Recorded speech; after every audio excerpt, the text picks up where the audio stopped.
True Friends family, happy Saturday to you all. My name is Crystal. If you're new to my channel, welcome. Hope you stick around. All those that have been with me from the beginning, hello, miss ya, love ya. Hope you had a great week.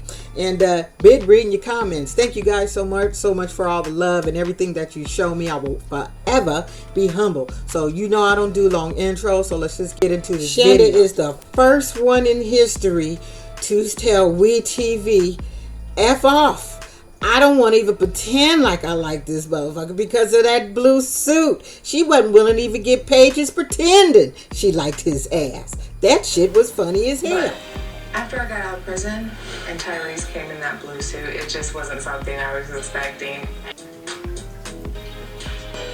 In recovery, sometimes it's necessary just to cut people off. I respect what she's saying. At the end of the day, she had to look out for herself. I can get with that. When you're a recovering addict, in order to get better, you got to change old habits. That would mean not hooking up with some dude that you just met that you hardly even know why you were in prison. That would mean cutting people off. So I can get with her when she said, when I got out, I need to cut some people off. And he was one of the people that she had to cut off. Did she use him? She used him, yeah. Is it her fault? No. She's doing what she's always done. So can we really blame her for doing what she knew how to do, but now maybe she done found the light in her own self and she's trying to change that shit. So I can respect that. I feel bad about ghosting Tyrese, but I had phone calls, text messages, voicemails, and I just couldn't take it anymore, so I changed my number. I know myself as a recovered addict. I hate saying recovering like I'm still on heroin and shit. Not on that shit no more. As a recovered addict, I know when I graduated from my program, I spent a year in a program to avoid doing 3 years in prison. I had to cut everybody off. I had to cut off best friends. Like I had to cut everybody off because I was scared. I didn't want to go back to being the person that I was before going into that rehab program. I didn't want to be that person anymore. So I totally get everything she said when she said she had to just cut people off. And if he don't like it, that's just, what can she do? But however, we will say this, motherfucker, you could have told his ass, 2 weeks after you caught that damn bus. You didn't have to leave that man hanging for 2 months. So that's where she was wrong for doing that snake ass shit. No, I don't want to be your friend. I don't want to be. Take care of yourself. I'm out. Okay. So instead of just answering your phone and saying, hey, this is not what I want. I didn't feel anything from the kiss, I just didn't feel anything. And mainly, dude, it was that damn pimp past the suit you had on. You can't keep walking around in these Steve Harvey suits, Tyree. Hey, it was kind of a buzzkill. Personally, I don't give a. I know you don't give a fuck, Tyrese, but you need to give a fuck because it's a problem. I think you need to go try you on some clothes, go to Burlington Coat Factory or Men's Outlet, and get you some straight leg pants so you can see how you look in them Steve Harvey suits. That's the 90s. You gotta let it go, Tyrese. You gotta let it go. We're trying to help you here in TV, in little YouTube land. We're trying to help you. Everybody's saying the little blue, they calling you Smurfs and shit. They got all kind of names for you in that blue suit. And first, is that the only motherfucking suit you got? Like, is that the only suit you got? Shanda, you kind of dodged a bullet with him too, because you would have been living in a small ass apartment. Looked like you got your little house and a garden and shit. You got room to move around. You wouldn't have had no room with Tyrese. Tyrese, you should listen to your children. Everybody tried to tell you she using you, but you said you ain't gonna let a motherfucker use you. Well, you got used before you even was able to get fully used. You took. So when is the last time you talked to her? Maybe about 2 months. You been ghosted? Was ghosted. Took care of her all the while she was in prison. And here's the thing. She said she was vibing with him while she was in prison. When I was incarcerated and I was talking to Tyrese, I really enjoyed talking to him. But like I said, while they were in prison, they didn't have shit to do. So any conversation was a good conversation. That effer knew what she was doing all along. Honestly, when they asked her about this question, if she was still seeing other people that she was talking to while in prison, she has a certain look that she gives that lets you know she on some, she on some other shit. I wouldn't call it sneak shit, but she on some other shit and she ain't willing to share it with us. Have you stayed in touch with the other guys that you were talking to? I've moved on. My thought is she was still talking to somebody else, but the other person didn't come out there in a blue suit and had on some like khakis or something. I don't know, but he wasn't wearing a blue suit. So she totally hooked up with one of the other dudes. I know she did. She hooked up with somebody else who she felt attracted to. Maybe, maybe not. Just that look when they asked her if she said she moved on. I felt like she moved on to one of the other dudes she was talking to in the prison. And he was just her gate money to get on the bus to get to where she needed to get to. When he dropped me off at the bus station, it just felt like it was the goodbye. With that being said, Shanda, I congratulate you for not taking WETV money and going out there and getting your life together, getting you a car, getting a job. I love hearing that shit. Maintaining a job, got a vehicle. I've been taking steps in my life that have been necessary for me to maintain a healthy living lifestyle. Tyrese, I don't know what you're going to do, but stop looking for penitentiary punana. I was going to say that other word because it goes so weird again. Can I say penitentiary? I can't say that. God, I want to say it so bad. Fuck. Anyway.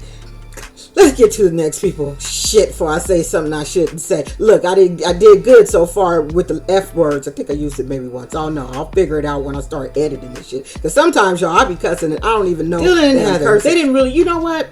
This episode last night was kind of a shitty, slow episode when you think about it. They weren't really showing much. It was just only a few entertaining shit in it. We wanted to know about Tyrese and Shanda, and we found out. We already knew her ass wasn't coming back when she didn't come back. So, Heather and Dylan, he made it to the house safely, thank God, and met up with his probation officer. So we all know that's all great. Heather and I have been together for 5 years, but this is nothing like the way I imagined it was going to be. I don't understand why Heather is talking about she got into an argument with her, and God dang it, why can't I remember nobody's name right? Her Aunt Diane. That I want, and my worst nightmare is for Dylan to end up back in prison for a stupid argument at Aunt Diane's. That wasn't no argument, Heather, with you, and that was you acting a damn fool, Heather. Aunt Diane could hardly get them damn words she was getting out with her damn oxygen all hooked to her. So you the crazy one. Don't blame that shit on Aunt Diane.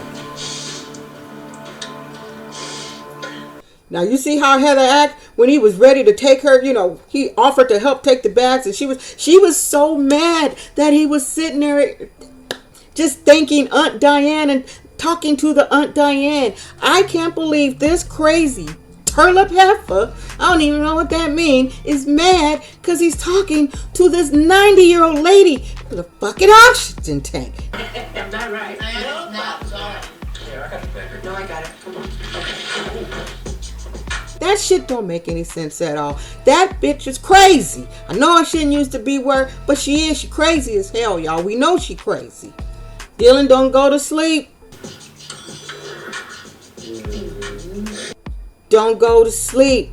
And keep your eyes open. You might find your ass in the episode of Misery. I can see this shit. I know. I can see this shit. Don't fall asleep. She's gonna break your ankle so your ass can't leave the damn house. God. Yes.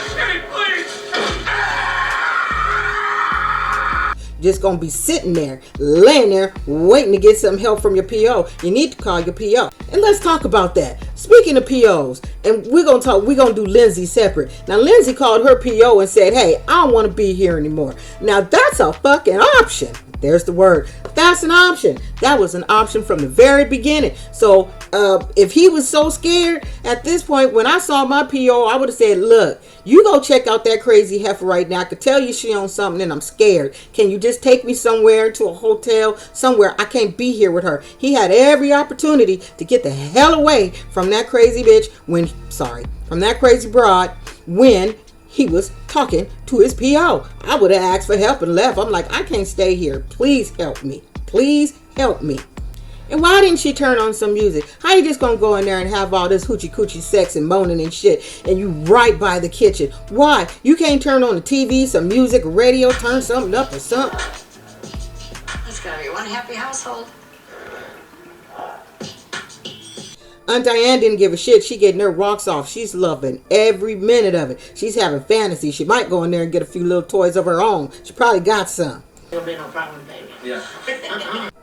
At the end of the day, we know that Dylan and Heather is now over. They're a thing of the past. I actually saw his ass on some YouTube shit. I think he was on, what is that, live Instagram? I don't know what he was on, but he's just loving looking at himself. I hate dudes like that. He like looking at himself. But I guess if you got it, use it. But you know, for Heather will never have a successful relationship because she has mama issues and she got daddy issues. Her mama didn't want her around and chose the stepdaddy over her. So any man she gets, she's going to latch onto. That poor girl needs love. On a serious note, that poor girl needs, she needs some help. She needs a crisis house, but there is something wrong with her. She's definitely on drugs, and we probably gonna say that every episode that I watch when I see her until she show me something different.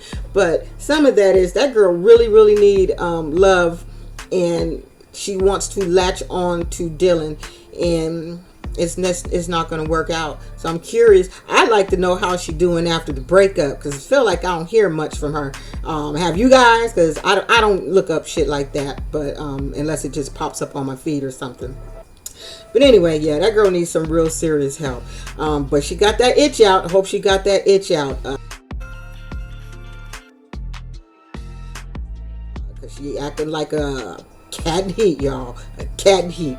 Anyway, see you guys. Don't be an asshole. I have some more videos coming over the weekend. Bye, guys. Love you.